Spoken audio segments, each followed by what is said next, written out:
Hello everyone, my name is Sofie Fezriana and I will explain my review on this A Key to Dealing with Setbacks and Failures in Negotiation article by Christian 2025.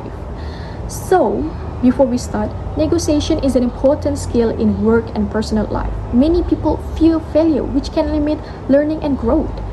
The article by Christian mentions that failure, shame, and psychological safety all affect negotiation. It explained that mistakes can become opportunities for improvement when supported by the right environment.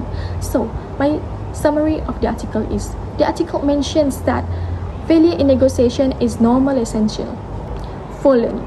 Christian explains that people often struggle more with the shame of failure than with the mistake itself. He also highlights that psychological safety, as described by Amy Edmondson, helps people learn better when they can admit mistakes without fear.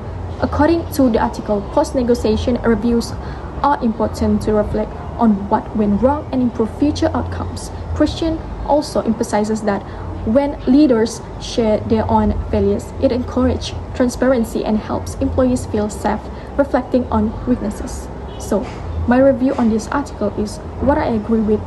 The article mentioned that failure is unavoidable in negotiation and repeated practice helps improve skills. Negotiation involves multiple parties, conflicting interests, and unpredictable emotion. Expecting a perfect outcomes every time is super unrealistic.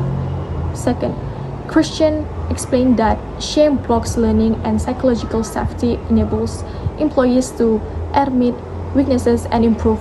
When employees feel safe, they are more likely to acknowledge mistakes, ask for help, and try new approaches, which accelerates learning. Next is, the article also highlights that reflective reviews prevent repeated mistakes. Post-negotiation reviews allows teams to analyze what worked and what failed, helping them build negotiation competence over time.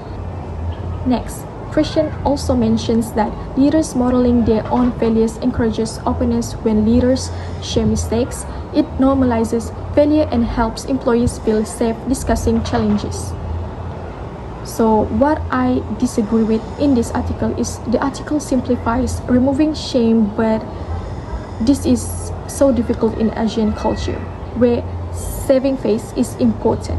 Next, Christian assumes that all employees can freely discuss failures, but in hierarchical organizations, many may fear blame or punishment. Next, the article focuses on emotional factors, but strategic reasons for negotiation failures like weak preparation or power imbalances are not covered. Finally, Christian emphasizes reflection, but the article lacks practical frameworks such as negotiation scorecards or structured debriefs, which help employees apply lessons effectively.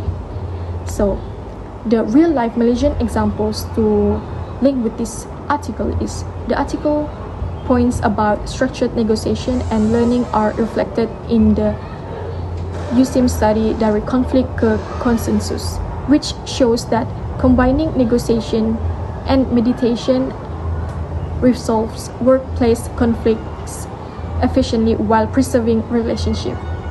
Another example is the UKME Journal study Penyelesaian Kaedah Perundingan Damai, which demonstrates that structured conciliation under the Industrial Relations Act can lead to settlements without going to court, improving industrial harmony.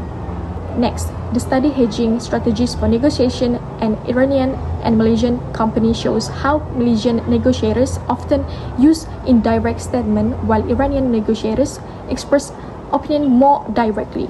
The articles emphasize on learning from mistakes and adjusting strategies is reflected in this example of cross-cultural negotiation. So my recommendation on this article is, the article mentions the importance of psychological safety.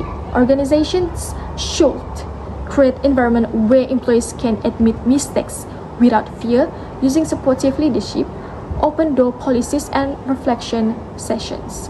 Next, Christian also emphasizes post-negotiation reflection.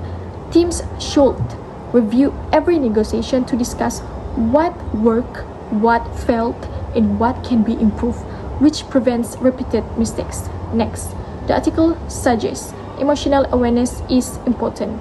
Employees should be trained to manage frustration, defensiveness, or shame, as emotional intelligence improve negotiation outcomes.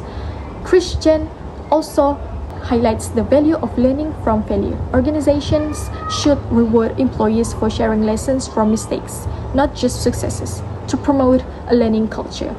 Finally, the article mentions that transparency from leaders helps employees feel safe. Leaders and trainers should openly share their own negotiation mistakes to model vulnerability and encourage reflection. So, in conclusion, the article mentions that failure in negotiation is a natural part of learning.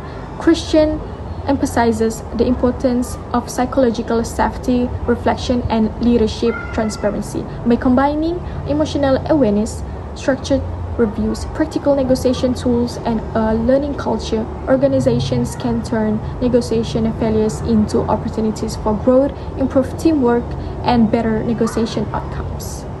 That's all for me. Thank you.